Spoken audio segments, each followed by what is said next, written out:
La Semaine sainte est, dans la vie de l'Église catholique, le sommet de la liturgie.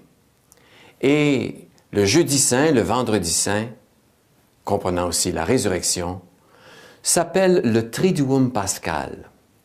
Nous sommes alors au moment le plus puissant, le plus fort et le plus profond de notre foi. Pour se mettre dans l'esprit de cette Semaine sainte et du Triduum, il est bon de réaliser qu'en fait, nous nous unissons à ce que Jésus a vécu. Nous voulons le suivre dans sa passion, dans sa mort et dans sa résurrection. Chacun de nous avons aussi notre propre vie, nos propres souffrances, nos propres morts, qui, associés au Seigneur, viennent être rachetés, illuminés, et nous ouvrent à la grande fête et à la grande joie de Pâques. Prenons le jeudi saint pour voir comment nous pouvons le vivre d'une façon plus intense. Depuis longtemps, Jésus préparait cette célébration, ce dernier repas, en forme de legs testamentaire. Alors, Jésus rassemble ses apôtres. C'est le moment où il va ritualiser son passage au Père.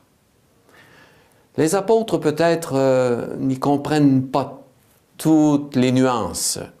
Donc, ne soyons pas surpris nous-mêmes si quelquefois nous ne sommes pas tout à fait en mesure de tout comprendre. En fait, c'est impossible. C'est un mystère dans lequel nous entrons.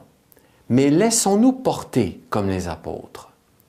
Et voyons comment Jésus se livre à nous de façon rituelle.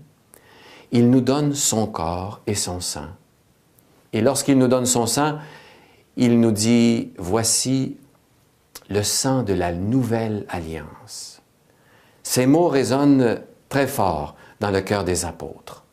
Une nouvelle alliance. Nous passons de l'ancienne alliance à la nouvelle.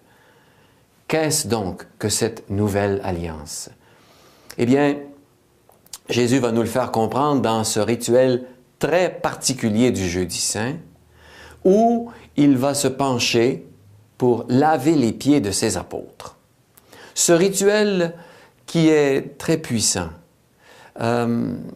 nous espérons pouvoir le conserver, même si quelquefois c'est difficile de l'organiser, trouver 12 hommes qui veulent bien se laisser laver les pieds, et aussi des femmes qui ensuite peuvent venir pour préparer les offrandes et l'autel. Alors il y a tout un rituel, comme c'est une fois par année, ça peut arriver à nous embêter un peu, mais comme c'est riche.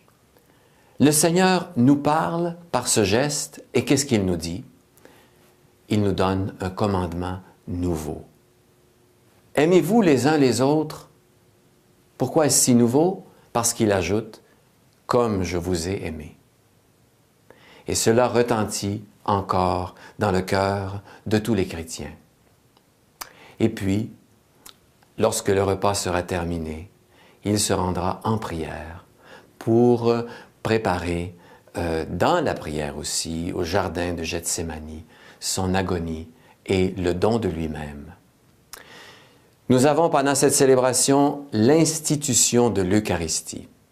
Faites cela en mémoire de moi. Et il le dit à ses apôtres. Donc, il en fait des prêtres, les prêtres de la Nouvelle Alliance, les prêtres de Jésus-Christ, le grand et unique prêtre.